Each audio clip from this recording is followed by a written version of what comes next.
Мен машина шумбыршылам инде.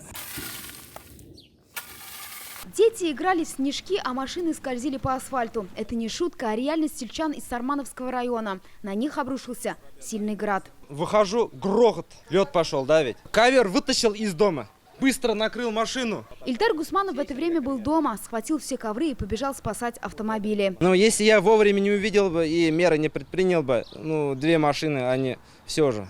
Там стекла, капот, ничего не осталось бы. На технике не царапины. Успел вовремя, говорит Ильдар Гусманов. А вот урожай в огороде не спасли. Это ранний сорт был. Уже в цветах были, цвели уже. Вот что осталось. Это все, что осталось от помидоров. А еще 5 соток картошки, несколько грядок лука, капуста. Весь огород остался под снегом. Такое вижу в первый раз, говорит хозяйка. Да, сильно был град.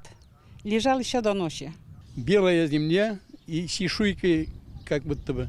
Янгор потом еще шло же. И такое здесь в каждом дворе. Град сорвал и уничтожил всю зелень. Плакала, сильно плакала. Это же я с февраля их вырастила. Град был безбойно, не останавливающийся.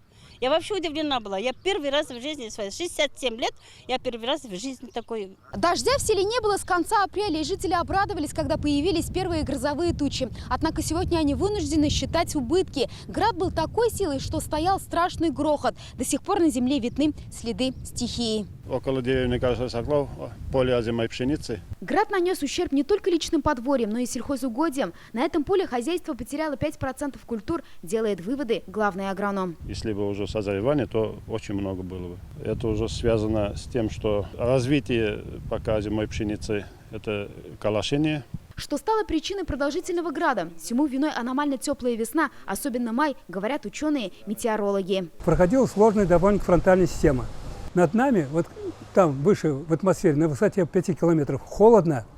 Там идет процесс кристаллизации, а внизу у нас все-таки здесь относительно тепло. Создается тем самым так называемая термодинамическая конвективная неустойчивость. Она как раз приводит к возникновению кучи водоживых облаков, которые при благоприятных условиях сопровождаются ливнями и в том числе и градом. Это же явление стало причиной сильных ливней, которые накануне обрушились на Казань. Сейчас же температурный фон на несколько градусов выше нормы. На этой неделе ожидаются лишь небольшие осадки. Филюза Хамидуллина, Юлия Гоголева, Ирик Хабибуллин, ТНВ, Сармановский район. Закажи рекламу на ТНВ. Телефон в Казани 5 705 100.